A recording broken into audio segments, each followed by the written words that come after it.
कुछ अंडाकार हैं और अन्य अनियमित आकार की हैं, जो आकाश गंगाओं के टकराव का परिणाम है।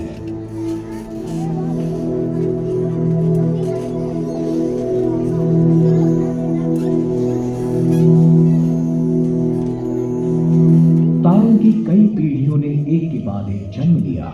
जीवन के लिए आवश्यक कार्बन, ऑक्सीजन और लोह जैसे मूल तत्वों की निर्मित की गई। अंततः उनका नाश हुआ।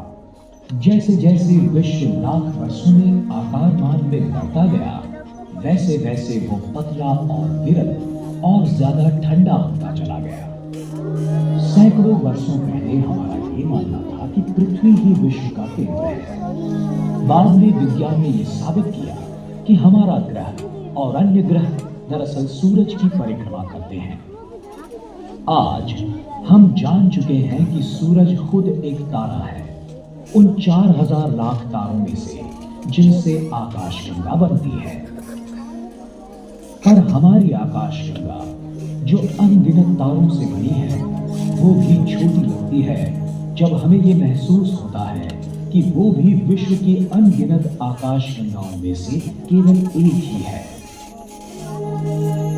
हमारी इस आकाशगंगा का निर्माण अरबों वर्षों पहले एक बड़े धमाके के बाद हुआ। मतलब अंदाजन 13.2 अरब वर्ष पहले। उसके सबसे प्राचीन तारों की आयु अंदाजन 10 अरब वर्ष है और सबसे नए तारे कुछ करोड़ों वर्ष की आयु के हैं। वास्तव में छोटे तारों का जन्म हर दिन होते ही रहता है। हमारा सूरज मध्यम आयु का तारा है। उसकी आयु है 4.5 अरब वर्ष। वायु और धूल से भरे एक बादल से उसका जन्म हुआ, जिसे हम सोलार नेबुला के नाम से जानते हैं। एक विस्फोटक तारे की मृत्यु हुई और उसमें से सूरज का जन्म हुआ। एक विनाश होते तारे के विस्फोट से निकले कंपन लहरों से सौर मंडल की निर्मिति की शुरुआत हुई। उस बादल से निकले वायु और धूल की अधिकांश मात्रा से सूरज की निर्मिति हुई और थोड़ी सी धूल और वायु इकट्ठी होकर सूरज के चारों ओर से छल्लों का तथा मलबे का निर्माण हुआ।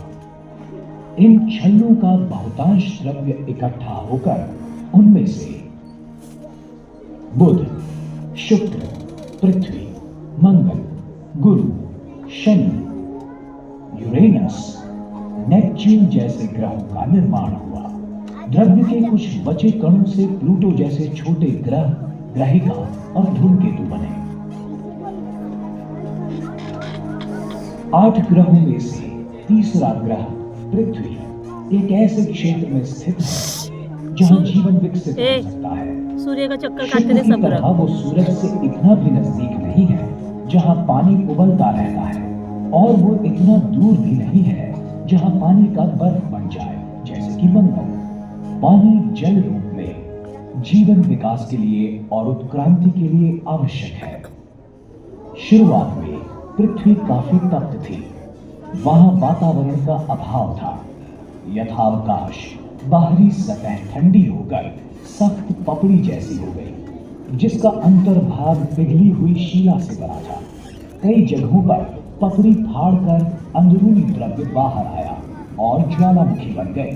इनमें से तप्त लाल रंग का लावा और वायु बरसने लगी। इन वायुओं ने पृथ्वी का पहला वातावरण बनाया। एक सिद्धांत के अनुसार शुरुआत के इस वातावरण में स्थित बादलों से हजारों सालों तक अविरत बरसात हुई और महासागर बन गए। दूसरा सिद्धांत ये बताता है कि पृथ्वी पर